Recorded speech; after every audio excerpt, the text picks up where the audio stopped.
Bonjour, j'enregistre cette vidéo pour Winspiration Day et je suis très heureuse de passer ce moment avec vous euh, sur le thème de l'autoresponsabilisation ou le self-empowerment. J'aime bien en anglais le mot power dans self-empowerment parce qu'il y a l'idée de puissance et d'énergie. Et pour moi, l'autoresponsabilisation, c'est choisir d'exprimer sa puissance. Et en plus, ce qui est magnifique, c'est que ça donne de l'énergie à nous-mêmes en premier, bien sûr, et aux autres. Alors, il y a plein de manières de faire ça, et je vais vous parler de la mienne.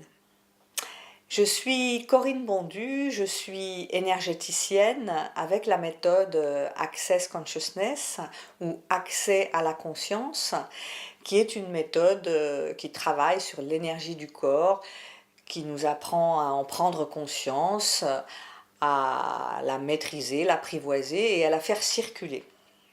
C'est un travail corporel et verbal et c'est aussi un chemin d'expérimentation. Alors c'est vrai que l'énergie, c'est un peu mystérieux, on ne sait pas toujours trop à quoi ça correspond et parfois, pour certaines personnes, ça fait même un peu peur. Et c'est vrai que ça ne fait pas longtemps que on parle beaucoup d'énergie. Avant, c'était réservé aux physiciens, par exemple, ou bien ça fait pas si longtemps qu'on commence à mesurer l'énergie vibratoire du cœur et les fréquences du cerveau. Et donc, ce qui est extraordinaire aujourd'hui, c'est que il y a deux nouvelles choses. D'abord, on commence à mesurer de manière beaucoup plus fine et avec beaucoup plus de précision les différentes fréquences que le corps humain émet et à quels états émotionnels ça correspond. Et la deuxième chose, c'est que la physique quantique fait de plus en plus partie de notre quotidien et on ne sait pas encore trop comment ça influe notre manière de vivre. Et je dois dire que, comme la physique quantique nous dit que tout est conscience, énergie, vibration, et que tout vibre, et que la seule différence entre la montagne, le nuage ou la table et moi, eh bien c'est une différence de fréquence vibratoire. Alors moi, quand j'ai su ça, euh, ça m'a vraiment mis en joie parce que je me suis dit, mais finalement, ça veut dire que je fais partie de la même famille. Et si c'est qu'une question de fréquence, peut-être que un jour je pourrais apprendre à communiquer avec les plantes ou apercevoir des énergies et des vibrations que je ne vois pas, comme certains guérisseurs ou certains médiums. En tout cas, ça m'a donné vraiment très très envie de surfer sur cet océan d'énergie qu'est l'univers. Le monde était tout d'un coup plus lumineux et plus intéressant. Alors, si on revient aux fréquences et aux mesures de nos vibrations, eh bien, on peut dire que les différentes vibrations et fréquences correspondent à différents états émotionnels ou mentaux, élevés ou bas. Et je dois dire que ce que nous savons, c'est que constamment, notre cœur et notre cerveau est en train d'émettre des fréquences selon l'état émotionnel dans lequel nous sommes. Alors, finalement, ça veut dire que nous sommes des antennes ambulantes. Et si nous sommes des antennes ambulantes, c'est là que le premier geste d'autoresponsabilisation peut entrer en jeu, c'est de se demander, mais qu'est-ce que je reçois du monde? Est-ce que j'en ai conscience comme information, comme énergie vibratoire? Et qu'est-ce que j'émets? Quelle sorte de vibration j'émets et je mets dans le monde autour de moi? Évidemment, je ne parle pas des fréquences du téléphone portable qui viennent parasiter, là on ne parle que des fréquences humaines. Et donc, est-ce que je suis consciente que tout ce que j'émets et tout ce que je reçois va affecter mon état d'esprit, mes émotions et comment je me sens? Alors, on sait déjà se relationner aux fréquences vibratoires. On sait très bien que quand on souffre, quand on est malade, quand on est en colère, qu'on a de l'anxiété, qu'on est déprimé, on a des vibrations basses. Et d'ailleurs, on n'aime pas rester très longtemps là-dedans. Alors que quand on est dans une fréquence élevée, quand on ressent de la joie, qu'on se sent libre, qu'on est en amour, ou qu'on ressent beaucoup de gratitude, on sait très bien que nous sommes dans des fréquences élevées. Et ça nous fait du bien, c'est très agréable, et on aimerait que ça dure toujours. Alors, on sait très bien aussi que en général, les gens avec qui on s'entend bien, on dit ah oui, mais je suis sur la même longueur d'onde, c'est génial. Donc on sait très bien déjà que les fréquences s'attirent et que différentes personnes vont s'attirer, les situations vont s'attirer selon la fréquence vibratoire qui cherche à se mettre en cohérence. Sauf que dans le monde, vous avez remarqué, on n'est pas tous très bien rangés, hein, comme si on avait tous les gens qui vibrent à des fréquences très hautes, qui sont sur une étagère en haut, et puis tous ceux qui sont tout le temps dans la colère ou dans la dépression ou dans la violence sur des étagères en bas parce qu'ils vibrent très bas.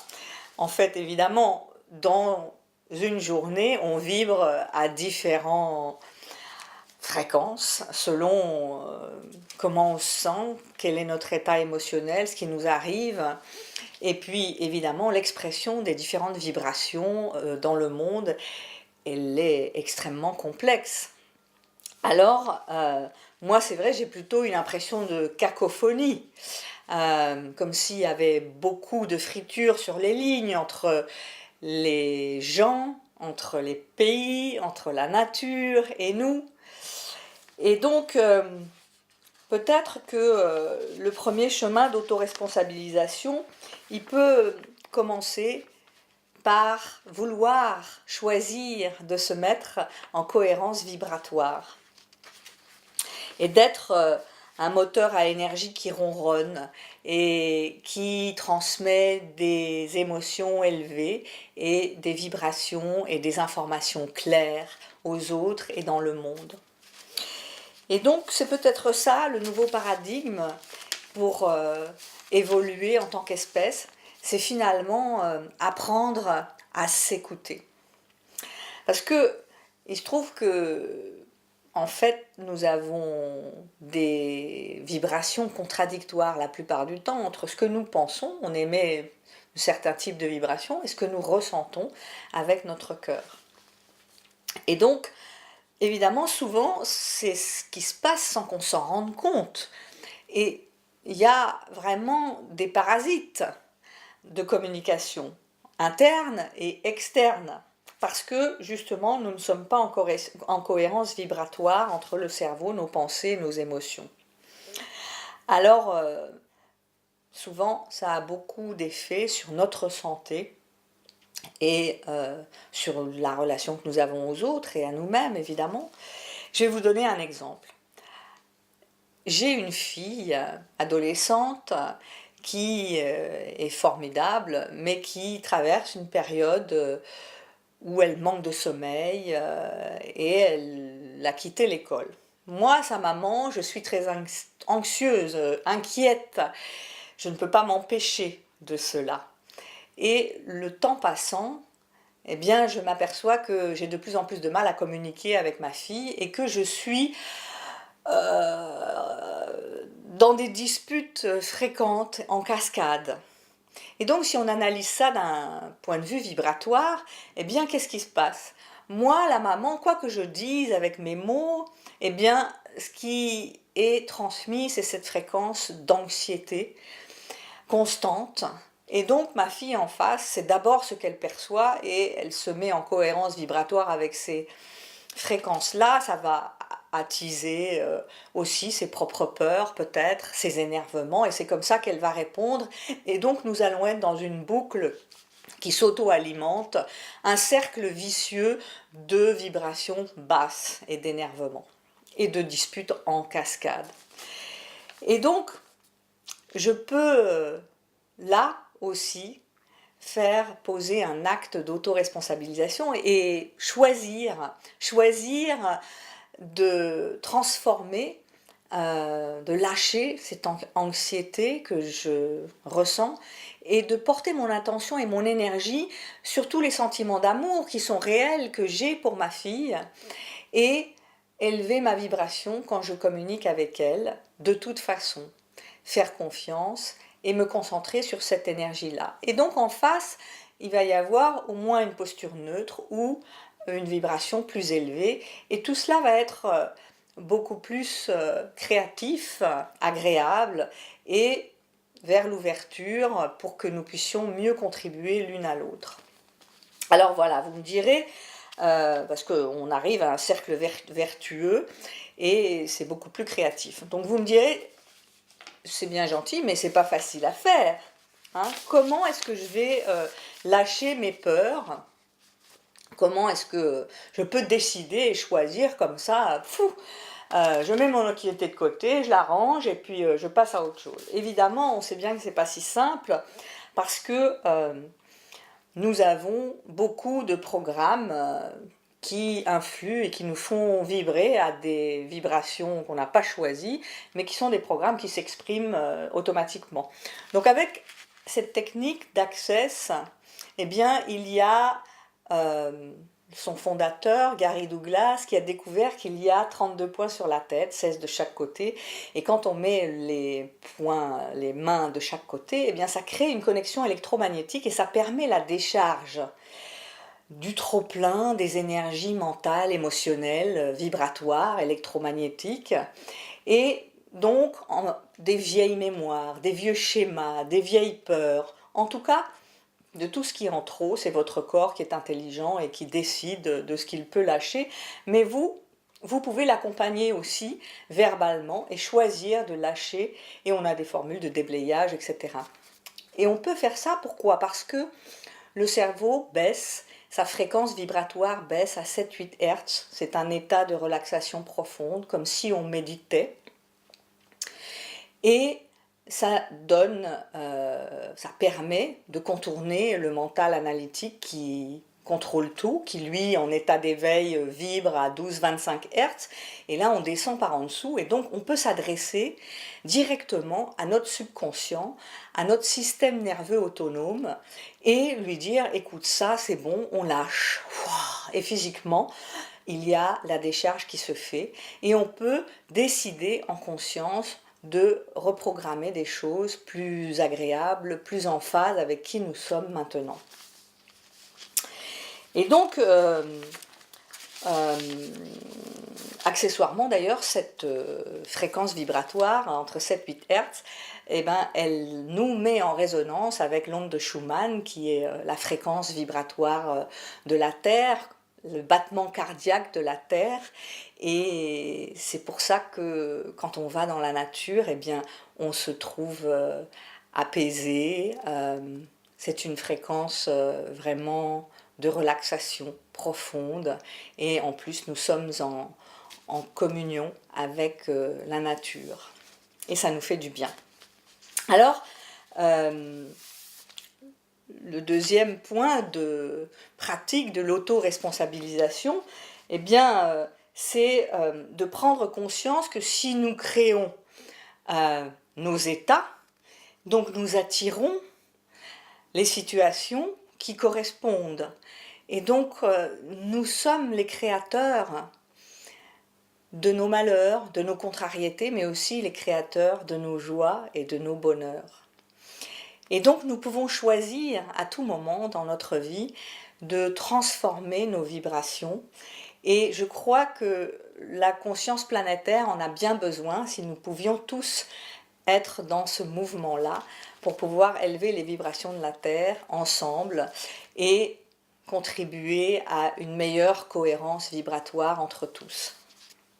Donc, en fait, je voudrais préciser que pour tous ceux qui douteraient encore de l'importance et de la force de la vibration humaine et de son pouvoir, eh bien, je veux simplement vous rappeler et vous demander de faire référence ensuite à cette expérience extraordinaire qui a eu lieu pendant la guerre du Liban, il y a pas mal d'années, et qui a été vérifiée, revérifiée, refaite, parce que les résultats étaient tellement extraordinaires, mais sans aucun doute scientifique sur le protocole. Eh bien, il y a eu 1000 méditants à Jérusalem qui ont pendant un certain temps médité sur la paix. Et pendant cette même période, eh bien, les combats ont été drastiquement réduits. Il y a eu moins de morts, il y a eu moins de bombes lâchées, moins de blessés. Et comme si les personnes, sentant cette vibration, se disaient « moi, je ne vais peut-être pas tuer quelqu'un aujourd'hui ». Et évidemment, il n'y a pas eu toujours le même nombre de personnes qui ont effectivement médité en même temps. Et on a pu suivre exactement la courbe qui correspondait exactement au nombre de personnes tuées. C'était en corrélation directe avec le nombre de personnes qui méditaient ou pas. Et donc, voilà, quand on est prisonnier du bruit mental répétitif et de nos vieux schémas, pour certains qui peuvent mettre un certain temps à se décharger, à se transformer, eh bien, vous pouvez choisir avec vos doigts et avec l'aide de quelqu'un de décharger, de vous mettre dans un état de clarté énergétique, mentale et de disponibilité à vous-même et au présent. C'est facile, vous pouvez y accéder en quelques minutes. Mais vous pouvez aussi méditer, vous pouvez faire beaucoup de choses. À Access Consciousness, on a beaucoup d'outils, mais parfois vous n'avez pas le temps, vous êtes très occupé et tout d'un coup il vous arrive quelque chose. Et là vous pouvez utiliser un autre outil qui est formidable et qui est l'art de pratiquer l'art de la question. Et l'art de la question, c'est, voilà, vous vous trouvez en colère pour X raisons, vous vous êtes disputé avec quelqu'un qui vient de partir en claquant la porte, et vous demandez deux choses. Quoi d'autre est possible? Comment est-ce que ça peut être mieux que cela?